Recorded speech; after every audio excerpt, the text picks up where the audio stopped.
ये तो सबसे बड़ा मिथ है कि एक्टिव में ज़्यादा रिटर्न मिलता है। डाटा तो ये कह रहा है कि एक्टिव फंड पैसिव फंड को आउट परफॉर्म नहीं कर रहे, अंडर परफॉर्म कर रहे हैं। ऐसा क्या ट्रेंड में सर बदलाव आया है कि कोविड से पहले लोग एक्टिव में ज़्यादा निवेश करते थे और अभी पैसिव की तरफ रुख कर दिया है उन्होंने? फंड इन्वेस्टिंग और पैसिव फंड इन्वेस्टिंग में एक्सपेंस में कितना अंतर है? तीनों रिस्क के कारण भी थोड़ा एक्टिव अंडर परफॉर्म करता है। एचडीएफसी देखिए, निपॉन देखिए, आईसीआईसी देखिए, इन सब के नाम, फंड हाउसेस के नाम को देख कर के इन्वेस्ट करना चाहिए।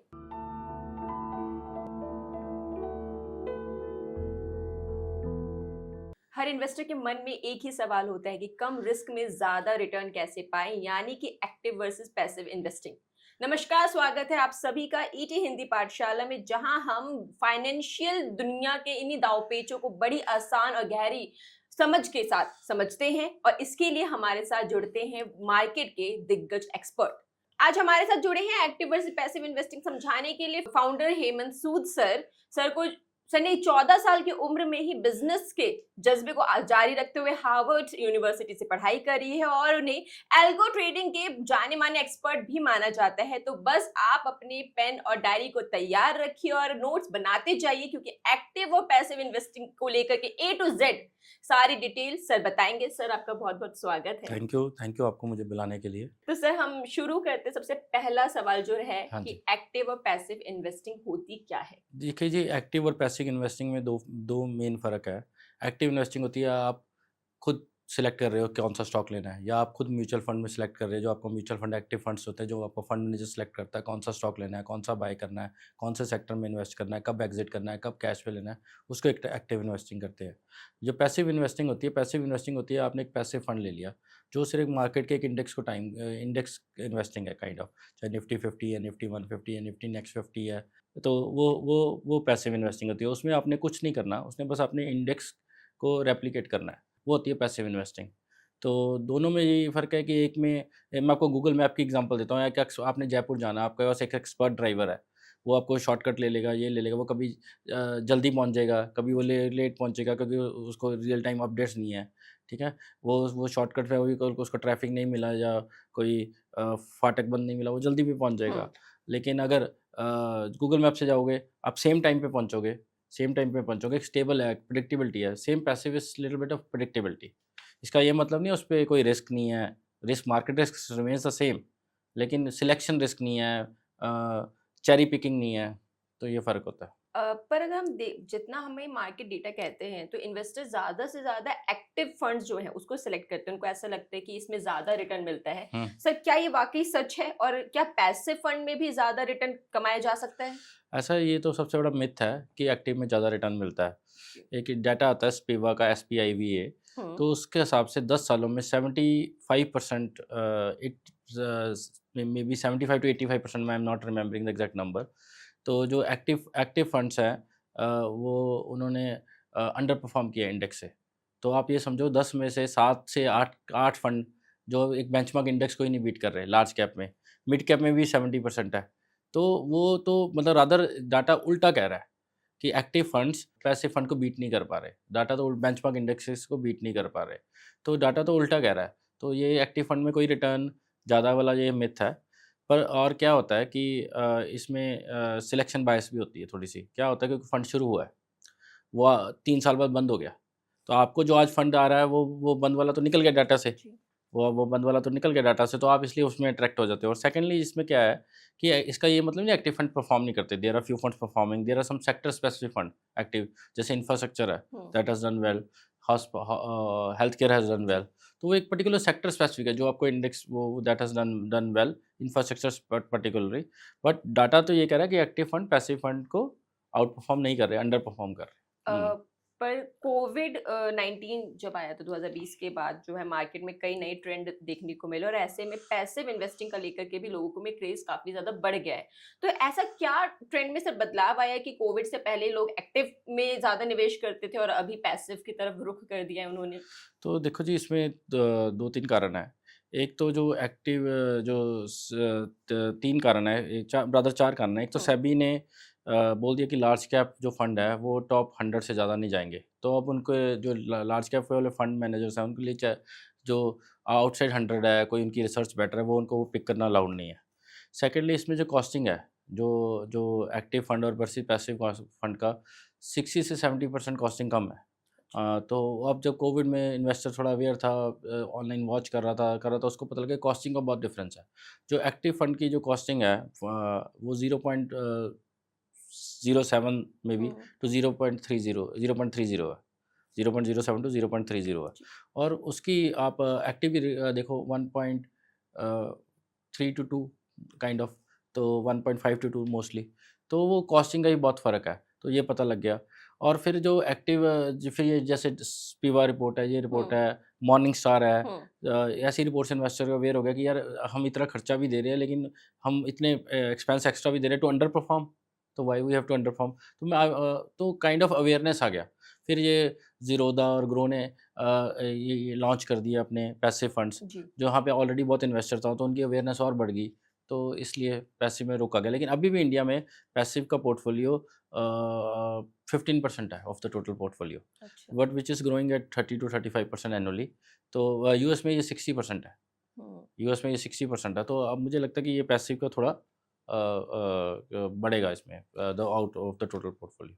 पर सर, जब पैसिव फंड में बात आती है तो ईटीएफ ईटीएफ हुँ, को लेकर के अभी बहुत ज्यादा हुँ, क्रेज हो हुँ, रहा है।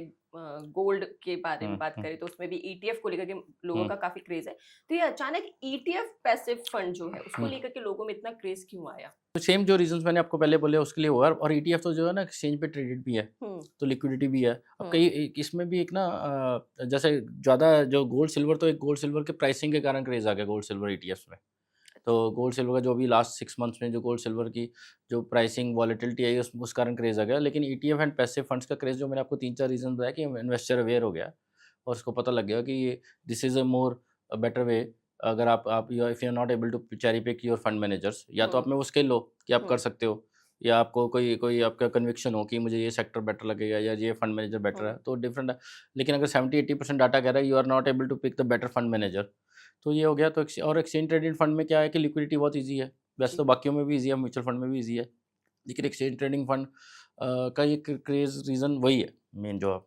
हुँ, पर अगर अभी हम बात कर रहे थे, आपने फंड मैनेजर का ज़िक्र करा, तो एक्टिव फंड में अगर हम इन्वेस्ट करते हैं तो हमको फंड मैनेजर की काबिलियत पे भरोसा होता है, लेकिन हुँ। पैसिव में फंड मैनेजर नहीं होते, तो ऐसे में रिस्क को कैसे मैनेज करेगा इन्वेस्टर? देखिए जी, एक्टिव एक्टिव फंड मैनेजर की हमें काबिलियत पे भरोसा करना पड़ता है, उसका जी, ट्रैक रिकॉर्ड देखना पड़ता है, या जो भी है उसकी कंपनी की रादर का आज अभी भी रिटेल इन्वेस्टर फंड मैनेजर से ज़्यादा जो उसकी इंस्टीट्यूशन है उसकी काबिलियत पे भी भरोसा करता है। तो वो कॉम्बिनेशन हो जाता है। लेकिन पैसे में फंड मैनेजर की ज़रूरत ही नहीं है। हुँ, काइंड ऑफ फंड मैंने वो उसने स्टॉक पिकिंग तो करनी नहीं है, लेकिन इसका ये मतलब नहीं है उसमें वॉलेटिलिटी रिस्क नहीं है। अगर जी, उसमें मार्केट रिस्क पूरा है, अगर निफ्टी अंडर परफॉर्म करेगी या कोई बेंचमार्क इंडेक्स अंडर परफॉर्म करेगा, आपका पैसिव भी अंडर परफॉर्म करेगा। बट आप अज़्यूम करो अगर बेंचमार्क इंडेक्सेस अंडर परफॉर्म करे तो एक्टिव भी आपका अंडर परफॉर्म करेगा। अच्छा, तो मार्केट रिस्क ये नहीं है कि मार्केट रिस्क नहीं है, मार्केट रिस्क है, लेकिन stock selection fund manager risk नहीं है। तो अच्छा, जो आप फंड स्टॉक सिलेक्शन जो फंड मैनेजर एक्टिव में करे तो उसमें 2 रिस्क है, एक हुँ, मार्केट रिस्क हुँ, प्लस फंड मैनेजर रिस्क, जी, ठीक है? तो 2 रिस्क है, इसमें 1 रिस्क है, अच्छा। ठीक है? तो ये फ़र्क है। और अगर हम खर्चा यानी एक्सपेंस की बात करें, तो एक्टिव फंड इन्वेस्टिंग और पैसिव फंड इन्वेस्टिंग में एक्सपेंस में कितना अंतर है?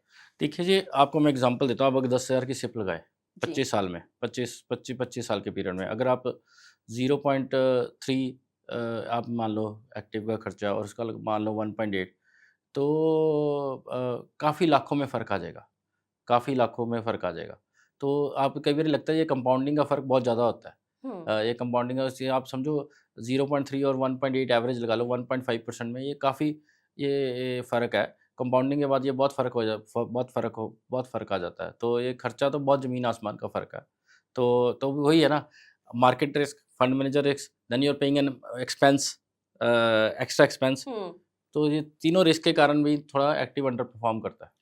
सर, इस पे आप एक एग्ज़ाम्पल देकर के हमारे व्यूअर्स को समझाना पसंद करेंगे कि एक्सपेंस का कितना बड़ा फ़र्क आता है लॉन्ग टर्म इन्वेस्टिंग में, अगर मैं एक्टिव और पैसिव की इन्वेस्टिंग की बात करूँ? अगर आप सोचिए कि ₹10,000 की आप सिप लगा रहे हैं 25 साल के लिए, अगर हुँ, 0.1% एक्सपेंस हाइपोथेटिकली ले लीजिए, 0.1% है पैसिव का, 1.5% एक्टिव का। जी, तो ये 25 साल में मतलब मोटा-मोटा 1.85 करोड़ खर्चा आ जाएगा उसका, एक्टिव का, 1.55 करोड़ आ जाएगा रिटर्न का। मतलब ओके। रिटर्न अगर 12% पे दोनों हुँ, ग्रो हो गए, एक हुँ, 1.85% आ जाएगी, एक 1.55 करोड़ आ अच्छा, जाएगा। तो इसका 30 लाख तो सिर्फ़ खर्चे का ही फ़र्क पड़ जाएगा। 10,000 की सिप पे बोल रहा हूँ, सिर्फ़ हुँ, 10,000 की सिप में 30 लाख रुपए का फ़र्क पड़ जाएगा। मैं अब दोबारा रिपीट करता हूँ, 10,000 रुपये की आप सोचो 25 साल के लिए सिप लगा रहे हो, जी। एक फंड में एक्टिव में आप खर्चा दे रहे हो 1.55%, 1.5%, हम्म। पैसिव में दे रहे हो 0.1%, ठीक है। अज्यूम करो दोनों 12% पे ग्रो कर रहे हैं, अज्यूम करो दोनों 12% पे ग्रो कर रहे हैं, तो 25 साल बाद एक फंड हो जाएगा मोटा मोटा 1.85 करोड़, दूसरा हो जाएगा 1.55 करोड़, तो 30 लाख रुपए का फर्क आ जाएगा 10,000 रुपये की सिप पे, सिर्फ इतना कॉस्टिंग का फर्क है। और अगर हम बात करें मंदी का, क्योंकि बाजार में उतार चढ़ाव जारी रहता है, तो ऐसे में मंदी के समय में कौन से फंड या कौन सी इन्वेस्टिंग करना ज़्यादा फायदेमंद रहती है? देखो मंदी में एक्टिव पैसिव दोनों का कोई ये नहीं है, passive is not a solution कि मंदी में आपको प्रोटेक्ट कर लेगा। मंदी में आपने प्रोटेक्ट करने के लिए अदर सॉल्यूशंस है, थोड़ी डाइवर्सिफिकेशन है, थोड़ा डेट है, थोड़ा गोल्ड सिल्वर ईटीएफ है, थोड़ा एक्टिव पैसिव का कॉम्बिनेशन है। तो मंदी में तो स्टॉक मार्केट ये आप कन्फ्यूजन ना लीजिए कि पैसिव आपको मंदी में प्रोटेक्ट करेगा, ये ऐसा नहीं है। जी। ठीक है ना? तो एक्टिव और पैसिव एक्टिव रादर एक्टिव में फंड मैनेजर के पास डिस्क्रिशन होती है, वो एक्सपेंसिव स्टॉक ना ले, वो कैश पे कन्वर्ट हो जाए, वो अदर सेक्टर जो उसको लग रहा है इंटरेस्ट वो हो रहा है, तो उसके पास थोड़ा एक्स्ट्रा डिस्क्रिशन है।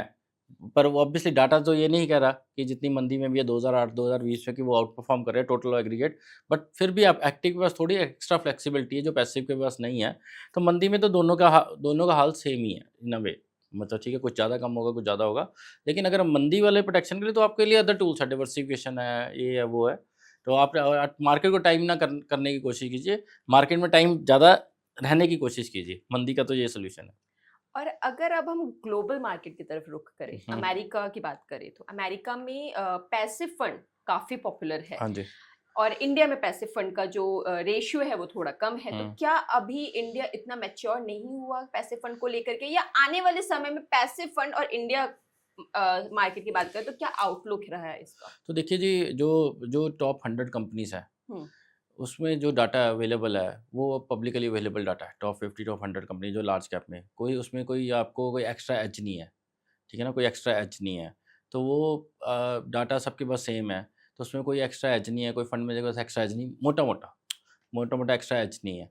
तो उसमें पैसिव क्लियरली विन्स, कोई आपके पास एक्स्ट्रा एज ही नहीं है, ठीक है ना? मतलब मैं आई एम नॉट सेइंग मतलब 100% कोई एज नहीं है, हम्म। बट मोटा-मोटा क्योंकि डाटा सारा सबको इन्फॉर्मेशन सेम है, सबके लिए सब सारे सेम है, अर्निंग कॉल में सबको सेम हो रहा है, सब मोटा-मोटा स डाटा सबके पास सेम है, सारे फंड मैनेजर्स के पास सेम है।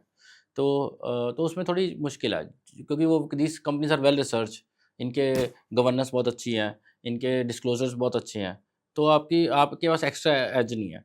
तो यहाँ तो passive clearly is a better option. लेकिन जो क्या है कि यूएस और इंडिया में क्या फ़र्क है, जो मिड कैप और स्मॉल कैप में अभी उनमें गवर्नेंस इश्यू है, अभी उनका डाटा या डिस्क्लोज़र्स इतने अच्छे नहीं है। तो उसमें एक्टिव फंड मैनेजर कोई फोरेंसिक बेटर कर सकता है, कोई रिसर्च बेटर कर सकता है, कोई एनालिसिस बेटर कर सकता है, तो उसमें थोड़ा एक्टिव का रोल बेटर है। तो जितनी देर वो जो गवर्नेंस मिड कैप और स्मॉल कैप में भी बेटर नहीं होगी, यूएस लेवल की नहीं हम्म। होगी या इंडिया में लार्ज कैप लेवल की नहीं होगी, तब तक ये पैसिव को यूएस वाला लेवल अचीव करने में थोड़ी मुश्किल होगी, अच्छा। ठीक है ना? तो अभी जैसे यूएस में मोटा मोटा 60% पैसिव है, इंडिया में 15% है। जी। तो इंडिया में ग्रो कर रहा है, धीरे-धीरे ग्रो करेगा। लेकिन जितनी देर मिड कैप और स्मॉल कैप के वो जो नंबर्स हैं, जो उनका डाटा है, जो उनके गवर्नेंस है, जहाँ उनके डिस्क्लोज़र्स है, जहाँ उनके सारे फंडामेंटल्स है, वो जो उसका जो वो वो इन्फॉर्मेशन की वो सिमेट्रिकल नहीं है। अच्छा। हाँ, मतलब वो इन्फॉर्मेशन एवरीवन को सेम नहीं है। तो हम्म। उसमें फंड मैनेजर के पास एक्स्ट्रा एज है। किसी को वो फोरेंसिक बेटर कर सकता है, किसी को वो डीप डाइव बेटर कर सकता है। लेकिन लार्ज कैप में मुझे लगता है कि जितना अब अल्फा बचा नहीं क्योंकि सबके पास सारी इन्फॉर्मेशन सारी है। पर क्या आने वाले समय में भारत की बात करें हम सिर्फ, तो क्या एक्टिव फंड को बीट कर पाएगा passive fund? Volume wise AUM wise volume wise ही सर। नहीं, अभी मुश्किल है। अभी इसको तो लगेंगे और अभी ऐसा क्यों? मैंने वही रीज़न बताया आपको कि मिड कैप, स्मॉल कैप के अभी डाटा इतने उसमें गवर्नेंस इश्यूज़ हैं, उसमें डिस्क्लोज़र्स इतने प्रॉपर नहीं है। तो इसलिए वो अभी वो जैसे-जैसे जब तक ये प्रॉब्लम नहीं सॉल्व होएगी, तब तक पैसिव एक्टिव को बीट नहीं कर पाएगा। तो ये जब तक डिस्क्लोज़र्स जब तक ये सारा होगा तभी ये बन पाएगा। और अब अगर हम इन्वेस्टर्स के उस पे जाएँ, तो अगर कोई एक इन्वेस्टर है जो एक्टिव और पैसिव इन्वेस्टिंग अभी शुरू करना ही चाहता है, तो उसको कौन-सा अभी स्टार्टिंग में ऑप्शन सेलेक्ट करना चाहिए? क्या उसे एक्टिव की तरफ जाना चाहिए या फिर स्टार्टिंग में उसको पैसिव की तरफ जाना चाहिए? सो देखिए जी, अगर जो बिगिनर है, हुँ। तो उसको तो देखो लार्ज कैप है तो उसको तो स्टार्टिंग पैसिव से करनी चाहिए, 70-80% पैसिव से ही करनी चाहिए। ठीक है? अगर वो थोड़ा हो गया उसको 3, 4, 5 साल, तो वो पैसिव, सब्सटेंशियल पोर्शन पैसिव, हम्म। एक्टिव और फिर गोल्ड, ईटीएफ्स वगैरह पे कर सकता है, थोड़ा कैश भी रख सकता है। तो ये है। तो मेरे बिगिनर के लिए तो मैं कहूँगा स्टार्ट उसको पैसिव से ही करना चाहिए। 80%, 50% निफ्टी 50 कर ले, 20% अदर बेंचमार्क इंडेक्स कर ले, 10% अदर बेंचमार्क कर ले। तो तो मैं तो जो बिगिनर है उसको बोलूँगा कि पैसिव से ही स्टार्ट करे। और सर इसके लिए क्या रेशियो रखना ज़्यादा सही रहेगा बिगिनर के लिए तो मैं पोर्टफोलियो? 85-90% मैं बोलूँगा पैसिव, लेकिन पैसिव में 3-4 फंड वो यूज़ कर सकता है। जैसे निफ्टी भी कर सकता है, निफ्टी नेक्स्ट नेक्स्ट 50 भी कर सकता है। तो वो तो इंडेक्स पैसिव में जाए। मतलब उसमें डाइवर्सिफ़िकेशन, पैसिव की डाइवर्सिफ़िकेशन कर ले अलग-अलग बेंचमार्क इंडेक्सेस से। अब अगर सर मैं एक पर्सनल सवाल आपसे पूछूं तो आप कौन सी इन्वेस्टिंग करते हैं, देखिए एक्टिव या पैसिव? देखिए जी, मेरा जो स्किल सेट है, जो मेरी कोर एक्सपर्टाइज़ है, वो डेरिवेटिव ट्रेडिंग के लिए है। तो हमें तो पहले तो हम तो डेरिवेटिव ट्रेडिंग करते हैं, तो हमें तो ये म्यूचुअल फंड, एक्टिव, पैसिव में हमारा बहुत लिमिटेड पोर्टफोलियो है। हम्म। तो rather we pick our stocks ourselves. तो we okay. Have a team, we have a fundamental analyst in house. तो we do little bit of cherry picking. तो हमारा जो मेन हम्म। रिसर्च या main analyst focus is derivative trading. Okay. हाँ, तो we have a decent stock portfolio, लेकिन हमने उसको लेवरेज करके डेरिवेटिव ट्रेडिंग करनी होती है, तो हमारा फोकस उधर रहता है। लेकिन वी डू स्टॉक सिलेक्शन, कई स्ट्रेटजीज से, कई एल्गो से we do stock selection. We don't invest in mutual fund. Have portfolio very 5% of our portfolio, अब 5 हम may be 10% of our portfolio. For that too is the reason कि we want to speak to the fund managers, we want to understand their conviction, which ideas they like. अब अगर हम बात करें, क्योंकि जब भी हम इन्वेस्टिंग करते हैं तो हमारे फाइनेंशियल गोल्स अलग होते हैं। कई बार हम बच्चों की पढ़ाई के लिए इन्वेस्टिंग कर रहे होते हैं और कुछ हम फंड में रिटायरमेंट के लिए इन्वेस्टिंग करते हैं। तो ऐसे में फाइनेंशियल गोल्स के हिसाब से क्या थंब रूल होना चाहिए एक्टिव और पैसिव इन्वेस्टिंग में? देखिए जी, अगर आप रिटायरमेंट में हो, तो आपका एक्टिव करना ही नहीं चाहिए। ठीक है, तो एक्टिव रादर पैसिव भी कम होना चाहिए, ठीक है ना? रिटायरमेंट में तो आपको डेट हाइब्रिड वैसे होना चाहिए। अगर आप यंगस्टर हो, बिल्कुल बिगिनर हो, तो मैं कहूँगा स्टार्ट पैसिव से कीजिए। और अगर आप मिड मिड मिड में हो, थोड़ा आपका स्टेबल इनकम है, तो एक्टिव और पैसिव का मिक्सचर कीजिए। और सर क्या फाइनेंशियल गोल, अगर मान लीजिए मैं ही अभी शुरू करूँ और मैं रिटायरमेंट फंड के लिए अपने लिए इन्वेस्टिंग कर रही हूँ, तो क्या मुझे बीच में किसी एक वक्त पे अपना इन्वेस्टिंग रेशियो एक्टिव और पैसिव का चेंज करना चाहिए? देखिए जी, हर बंदे के सर्कमस्टेंसेस डिफरेंट होते हैं। जी। हर बंदे की रिस्क एपेटाइट डिफरेंट होती है। क्या 2 तरह की रिस्क, एक होता है रिस्क, आप इन्वेस्टिंग करके रोज़-रोज़ आप उस पे देख रहे हो हुँ। मोबाइल पे, तो जी। It it is going to force you wrong, आप में पैनिक होगा, आप फोर्सफुली रॉन्ग डिसीजंस लोगे। तो ये जो स्ट्रैटेजी हर बंदे के लिए डिफरेंट होती है। लेकिन मैं ये बोलूँगा कि देखो जी, stocks, equity market is a better market than that. ठीक है? आप जिस भी स्टेज पे लाइफ पे हो। जी। ठीक है ना? तो अगर आप यंग एज में हो तो इक्विटी मार्केट चूज़ करनी है। इक्विटी मार्केट में आपके पास एक्टिव फंड भी है, पैसिव फंड भी है। आप अपने हिसाब से आप चेरी पिकिंग कर सकते हो म्यूचुअल फंड के, नहीं कर सकते, या आपको कोई पर्टिकुलर सेक्टर पसंद है, तो आप उस हिसाब से अपनी रेशियो चेंज कर लीजिए। ये कोई थंब रूल सब कह रहे हैं, हम भी बोलते हैं, लेकिन ये थंब रूल हर बंदे के इंडिविजुअल सर्कल है, लेकिन मैं एक थंब रूल बता रहा हूँ कि equity market is definitely better.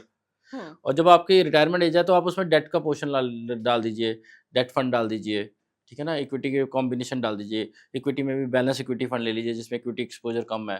तो वो थोड़ा वो आप कर सकते हैं। लेकिन आप यंग में equity active versus passive, again hmm. ये हर बंदे की अपनी कॉल है। किसी को कॉन्फिडेंट है मैं पिक ही कर सकता हूँ। लेकिन मुझे लगता है डाटा ये कह रहा है कि आपका 60-70% ऑफ द जो भी आपका इक्विटी पोर्टफोलियो है वो पैसिव में होना चाहिए। तो सर अगर अब हम बात करें निफ्टी 20 की, निफ्टी 20 की और पैसिव फंड के बीच में हम कंपेयर करें, तो इसमें कौन-सा फंड जो है वो कौन-सा इन्वेस्टिंग ऑप्शन जो है वो ज़्यादा अच्छा रिटर्न देता है? ऐसा कि निफ्टी 20 है जो बेसिकली दिस निफ्टी 50, तो this is available in Nifty for a quite long period of time before this active versus passive discussion started. जो निफ्टी 20 है उसकी expense ratio is lowest in the industry, अच्छा। 0.03% if I am not wrong. और आप कोई भी जो अच्छा एक्टिव फंड है लार्ज कैप का, वो 0.07% है। जो कॉम्पिटिटिव फंड्स है हुँ। 0.6 टू 1, 0.1, तो वो चीपेस्ट है। बट स्टिल उसका जो शेयर है is quite less than the others, क्योंकि उसमें क्या 3 चीज़ें हैं। उसमें एक तो for example you need a demat account also, you hmm. Need a trading account with a broker, you need to go there and buy and थोड़ा थोड़ा वर्क है। पैसे में क्या है कि सिप लगा दी, हाँ जी। अपने आप होता रहा, कुछ नहीं करना, आपको डीमैट अकाउंट भी नहीं चाहिए, just need a bank account. जबकि उसमें you need a demat account, you need to trade yourself, you need a bank account obviously, and थोड़ा वर्क भी है। आप लॉगिन करोगे किसी हुँ। ब्रोकर के टर्मिनल में, you will buy buy that Nifty 20। तो basically ease of doing business के कारण ये पैसिव जो large cap Nifty 50 large cap passive fund की बात कर रहा हूँ वो ज़्यादा चल रहे हैं ईज ऑफ डूइंग बिजनेस। मतलब otherwise Nifty 20 is the cheapest expense 0.03%। तो अगर आप थोड़ा सा भी वर्क कर सकते हो और लार्ज कैप निफ्टी 50 में इंटरेस्ट हो तो आई स्ट्रांगली रिकमेंड कि आप निफ्टी 20 ही इन्वेस्ट कीजिए इस चीज़। अच्छा। हाँ, क्योंकि इसमें एक्सपेंस रेशियो लोएस्ट है। ऑब्वियसली थोड़ा वर्क है। मैं आपको एग्जांपल देता हूँ। फॉर एग्जांपल आप गूगल मैप ने आपने कहीं जाना है, हम्म। तो गूगल मैप ने जाना आपने मोबाइल फ़ोन पे कर लिया, ईज़ी है, आपने कर दिया, साथ-साथ नेविगेशन भी है। यही आप लैपटॉप पे कर रहे हो हम्म। थोड़ा ठीक है, उसपे थोड़ा आपको बेटर मिल सकता है। गूगल अर्थ कोई सैटेलाइट इमेजरी भी मिल सकती है, लेकिन वो थोड़ा वर्क एक्स्ट्रा है। जी। ठीक है, तो थोड़ा वर्क एक्स्ट्रा है। तो अगर आप कॉस्टिंग पॉइंट ऑफ व्यू से तो Nifty 20 will give a same result, identical same result. Costing थोड़ी बेटर है, थोड़ा वर्क एक्स्ट्रा है। आपका डीमैट अकाउंट आना चाहिए, आपको ब्रोकर के टर्मिनल पे जाना पड़ेगा, आपको बाय करना पड़ेगा। Broker also charge some commission on it. या ठीक है, तो वो पर वो वन टाइम है if you are for long term, तो वो भी आपको फिगर आउट करना पड़ेगा। हुँ, और अगर हम फंड अलोकेशन की बात करें एक्टिव और पैसिव इन्वेस्टिंग में, हुँ। तो उसके लिए क्या रूल्स होने चाहिए? फंड अलोकेशन कैसे करना चाहिए इन्वेस्टर्स को? मैं ये कहूँगा जो बिगिनर है उसको 70 टू 80% आपको को कोर जो है वो पैसिव में करना चाहिए। पैसिव में पर आगे वो 2-3 फंड कर सकता है, निफ्टी 50 या सेंसेक्स या निफ्टी 50 और निफ्टी 100। तो उसमें 70% में वो 2-3 इंडेक्स फंड ले सकता है। जी। और 15% मेरे हिसाब से कि फ्लेक्सी कैप लेना चाहिए उसको। फ्लेक्सी और 10% मिड कैप एक्टिव फंड। लेकिन अगर पैसिव फंड में अगर मैं ही इन्वेस्ट करना चाह रही हूँ, तो मुझे क्या-क्या फंडामेंटल चेक करने चाहिए इन्वेस्टिंग से पहले? सबसे पहले ट्रैकिंग एरर कम होनी चाहिए। ट्रैकिंग एरर शुड बी 0.1 और 0.2%। 0.2% भी एक्सेप्टेबल, लेकिन लेस देन 0.1 लेस देन 0.2 होनी चाहिए। 0.1% is ideally recommended. Tracking error expenses कम होने चाहिए। आजकल बहुत कॉम्पिटिशन है इसमें। जी। 0.06 टू 0.1 के बीच में होनी चाहिए एक्सपेंसेस रेशो। एईएम थोड़ा ज़्यादा होना चाहिए। 1000 करोड़ प्लस होना चाहिए, ये मेरा मानना है। जबकि उससे रिटर्न में हो तो 1000 करोड़ से प्लस होना चाहिए, फिर भी ठीक होता है, क्योंकि कि थोड़ी ट्रैकिंग में थोड़ा बेटर हो जाता है। 1000 करोड़ प्लस होना चाहिए। थोड़ी एईएम में लिक्विडिटी में 1000 करोड़ प्लस होना चाहिए, मेरा ये मानना है। और अंडरलाइंग इंडेक्स मैटर, कि अंडरलाइंग इंडेक्स आपको कौन-सा पसंद है? निफ्टी 50 पसंद है, निफ्टी आई वो पसंद है, निफ्टी आईटी पसंद है, तो अंडरलाइंग इंडेक्स भी मैटर करता है। तो आपका जो भी आपके अंडरलाइंग इंडेक्स कन्विक्शन है, वो वाला। पर अगर हम अभी मार्केट का देखें तो इंडेक्स फंड भी काफ़ी पॉपुलर हो रखे हैं और ईटीएफ भी पॉपुलर काफ़ी हो रखे हैं। लेकिन अगर कोई एक इन्वेस्टर है जिसके पास दोनों में से कोई एक ऑप्शन सिलेक्ट करना है, तो उसे कौन-सा ऑप्शन सिलेक्ट करना चाहिए? या उसे इ इंडेक्स फंड की तरफ जाना चाहिए या ईटीएफ की तरफ जाना चाहिए? दोनों के में से सबसे ज़्यादा फ़ायदेमंद कौन-सा फंड आपको मुझे लगता है? लगता है 95% सेम है। अच्छा। हाँ, ईटीएफ जो 95% मतलब ईटीएफ जो पैसिव के भी जो ईटीएफ है ना, जैसे हुँ। गोल्ड है या सिल्वर है या निफ्टी 50 का ईटीएफ्स है, जो पैसिव है वो सेम ही है। वो 95% सेम ही है, तो इसमें कोई लंबा चौड़ा कोई आपको मैं उसमें कुछ नहीं कर सकता। मतलब gold ETF directly proportional to the gold price. आपको गोल्ड में पूरा गोल्ड ईटीएफ बाय कर जी। लीजिए। तो ETF is basically exchange traded fund. Same fund है वो, that is traded on exchange. तो आपको एक्सचेंज वाली लिक्विडिटी जो एक्सचेंज में में आपने करना है, फिर उसमें आपको ये भी हो जाता है कि क्या होता है कि वो जो बाय सेल है उसमें वो डिफरेंस कितना है। हुँ। तो मुझे लगता है स्टार्टिंग में आप ईटीएफ की जगह डायरेक्ट भी आप एक्सपोजर कर सकते हो। डायरेक्ट पैसिव में भी एक्सपोजर कर सकते हो। ईटीएफ का कोई एक्स्ट्रा बेनिफिट नहीं है। अभी हम इंटरनेशनल इन्वेस्टिंग को भी भारत में काफ़ी ज़ोर दिया जा रहा है। एक्सपर्ट्स कहते हैं कि इन्वेस्टर्स को अपने पोर्टफोलियो में थोड़े से इंटरनेशनल स्टॉक्स को या फिर फंड्स को रखना चाहिए। तो उनका क्या रेशियो होना चाहिए अगर हम इंटरनेशनल इन्वेस्टिंग कर रहे हैं और पैसिव को लेकर के इस पर क्या देखो आपका जी, है? वहाँ तो देखो यूएस में तो 60% इज पैसिव फंड। हुँ। तो वो आप चूज़ कर सकते हो कि किस में जाना है, पैसिव में जाना है, एक्टिव में जाना है। लेकिन अगर कोई सेक्टर पसंद है या कुछ पसंद है, कोई पर्टिकुलर स्टॉक पसंद है, तो ऑब्वियसली मैं कहता हूँ 5-10% ऑफ इंटरेस्ट से जा सकते हो, क्योंकि उसमें डॉलर डी रिस्क भी हो जाता है। जैसे डॉलर इंडिया रूपी डेप्रिशिएट हो रहा है, वो जी। आपकी वो आपको अगर आप बिलीव करते हो कि रूपी और डेप्रिशिएट होगा, तो उसमें वो आपको वो डॉलर रिटर्न आपको एक्स्ट्रा मिल रही है, जो जी। रूपी डेप्रिशिएट हो रहा है। तो मैं तो स्ट्रांगली रिकमेंड करता हूँ कि आपको ग्लोबल स्टॉक्स में पैसिव फंड में इन्वेस्ट कर लेना चाहिए। अगर एक्टिव भी करना है, कोई ट्रैक रिकॉर्ड अच्छा है, आपको भी पसंद है, but the main theme is कि आप ग्लोबल में अपना 10-15% portfolio subject to your LRS limit आपको इन्वेस्ट करना चाहिए। और अपार्ट फ्रॉम अमेरिकन मार्केट इसके अलावा और कौन से मार्केट के पैसिव फंड्स में हमें इन्वेस्ट करना चाहिए? कहीं भी आजकल तैवान ने बहुत आउट परफॉर्म किया, लेकिन पास रिटर्न्स आर नॉट, कहते हैं ना कि indicative future returns. US is the most liquid market. मुझे तो चाइना मार्केट बहुत पसंद आ रही है, क्योंकि चाइना की अभी वैल्यूएशन इतनी क्रेजी नहीं है। तो मैं तो आई तो like China market as well. अगर निफ्टी 50 पैसिव फंड्स के साथ-साथ हुँ, मार्केट में सेक्टर स्पेसिफिक फंड्स भी काफ़ी ज़्यादा पॉपुलर है पैसिव फंड्स की हुँ। बात करें, तो क्या ये निफ्टी 50 से ज़्यादा सिक्योर है और इस या फिर इसमें रिस्क ज़्यादा है? देखिए जी, सिक्योर तो ना निफ्टी 50 है, ना सेक्टरल है। सेक्टोरल फंड में रिस्क ज़्यादा है।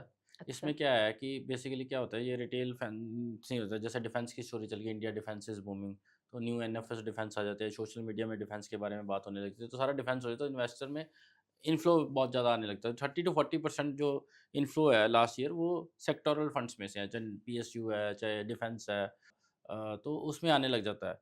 तो इसमें मुझे लगता है कि इन्वेस्टर को ये 2-3 चीज़ों का ध्यान रखना चाहिए कि क्या होता है, इसी में भी सिलेक्शन है। इस डिफेंस में भी या पीएसयू में भी एक फंड ने 40% परफॉर्म किया, एक ने 10 किया। सेम वो एक्टिव फंड वाली बात हो गई है। और क्या है कि इसमें भी इन्वेस्टर को क्या होता है कि 1 साल एक बार ही आ गया, किसी फार्मा ने फंड ने 40% रिटर्न दे दी। तो इन्वेस्टर को वो नंबर क्लिक हो गया कि future returns will be also be the indicative of that that return. पर ऐसा नहीं होता, और इसमें भी क्या होता है, आप नॉर्मली मैंने देखा कि जब वैल्यूएशन किक इन हो जाती है, जब ये स्टोरी सारी आ जाती है, तभी ये फंड्स लॉन्च होते हैं, क्योंकि क्लीटली टाइम है। आप एक स्टोरी पे बिलीव करते हो, फिर एक फंड हाउस डिसाइड करता है कि मुझे ये फंड लॉन्च करना चाहिए, इन्वेस्टर रिटर्न है, तो लीड टाइम है, तो वो जो जो उसका जो गैप होता है, जो एक सेक्टर परफॉर्म करने वाला था, तो वो वैल्यूएशन में ऑलरेडी सिंक इन हो जाता है। तो जब आपका एनएफओ आता है, तो वो ऑलरेडी मुझे लगता है कि वो सिंक इन हो जाता है। और रादर मुझे मैं तो कहता हूँ, जो जो हाइप, मैं I will call them a hype fund, जैसे ओके। डिफेंस, इसका ये मतलब नहीं है डिफेंस रिटर्न नहीं देगा या पीएसयू रिटर्न नहीं देंगे। पर जब इन्वेस्टर्स ये देख के कि लास्ट 2-3 साल में क्या हुआ है, या 100 साल में देख के, तो उसमें इन्वेस्ट कर लेता है। रादर मैं तो कहता हूँ, अगर आपको सेक्टरल में इंटरेस्ट है, तो कॉन्ट्रेरियन जब सोचो, जब 2020 में कोई बात नहीं कर रहा था, हुँ, तब करो, तब वैल्यूएशन है। और अच्छा। इसमें अब क्या, 3 प्रॉब्लम होगी। हुँ, पहले तो आपको चलो मार्केट आपके साथ देने चाहिए, फिर आपको वो सेक्टर भी आपको परफ़ॉर्म करना चाहिए, फिर ऊपर से वो फंड मैनेजर। तो एक्टिव में 2 प्रॉब्लम है, इसमें 3 है, मतलब हुँ, 3, you have to write for all those 3 things. या तो बट इसका मतलब ये नहीं है सेक्टोरल में आपको कोई स्टोरी अच्छी लग रही है, आपको लगता है वैल्यूएशन उसकी नॉर्मल है, आपको लगता है उसकी वो ठीक है, वो फंड मैनेजर अच्छा कर रहा है, तो by all means active, between your active category you can choose those sectoral indices, but उसमें आप ये चलिए, आपको you have to time 3 things right, okay, market, या then the fund manager, then that sector should also do well. Hmm. और अगर कोई एक इन्वेस्टर जो है वो अभी एक्टिव फंड में इन्वेस्ट कर रहा है, तो उसे कब तक, अगर उस फंड का परफॉर्मेंस अंडर परफॉर्मेंस है, तो उसे कब तक इंतज़ार करना चाहिए कि अच्छा अभी अंडर परफॉर्मेंस इस वक़्त तक है और उसे कब पैसिव फंड की तरफ स्विच करना चाहिए? ये तो बहुत सब्जेक्टिव आंसर है, क्योंकि अब मुझे नहीं पता वो किस फंड में उसका लास्ट 7 ईयर का है। अब मैं ये सब मानता हूँ, लास्ट 1-2 साल की रिटर्न को आप इंडिकेटिव ना लो। जी। रादर आप ये देखो कि अगर आपका वो जो एक्टिव फंड है, अगर बेंचमार्क इंडेक्स से कितना आउट परफॉर्म कर रहा है, अंडर परफॉर्म कर रहा है। तो अगर फॉर एग्ज़ाम्पल लास्ट 3 साल में मार्केट ही माइनस है, निफ्टी 10% डाउन है, तो अगर वो आपका एक्टिव फंड अंडर परफॉर्म कर रहा है, तो it's not going to be different. तो आप ये हमेशा भी, जब आपने एक्टिव टू पैसिव मूव होना, आप ये देखो वो कितना अंडर परफॉर्म कर रहा है या कितना ओवर परफॉर्म कर रहा है।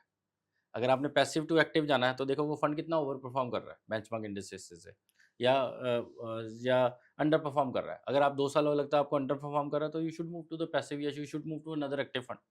सर, जैसे कि हम जानते हैं कि पैसिव फंड को मैनेज करने के लिए कोई फंड मैनेजर नहीं होता हाँ, है, हाँ। उसका सारा डिसीजन जो होता है वो इन्वेस्टर्स खुद लेता है।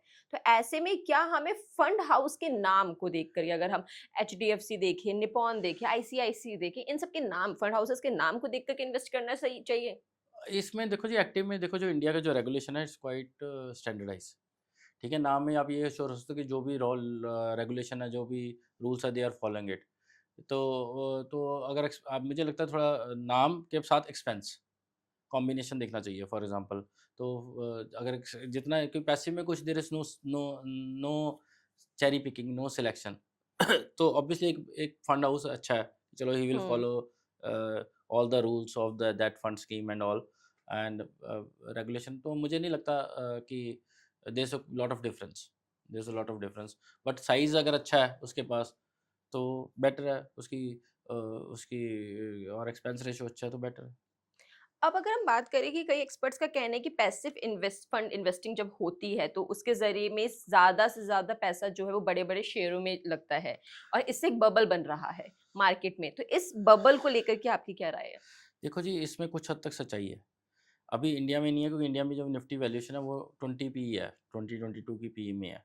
अब यूएस में जैसे क्या नाम है 60% पैसिव है, तो क्या है जब पैसिव फंड आ रहा है वो इन्वेस्ट करेगा लार्ज कैप पे जिसके वही स्टॉक और बढ़ेंगे, उसी में और लिक्विडिटी आएगी, ठीक है ना? क्योंकि वो दे कांट पिवट, उनको वही करना है। उनकी वेटेज बढ़ेगी, उनकी वेटेज बढ़ेगी, उनकी जब उनकी वैल्यूएशन उनकी वेटेज बढ़ेगी तो उनमें और पैसा आएगा। तो स्ट्रक्चरली तो इसमें तो कुछ हद तक सच्चाई है, लेकिन इंडिया में सिर्फ क्योंकि एक्टिव का शेयर सिर्फ 15% है और वैल्यूएशन अभी कम है, और सेकेंडली अभी आप रिसेंटली देखिए कि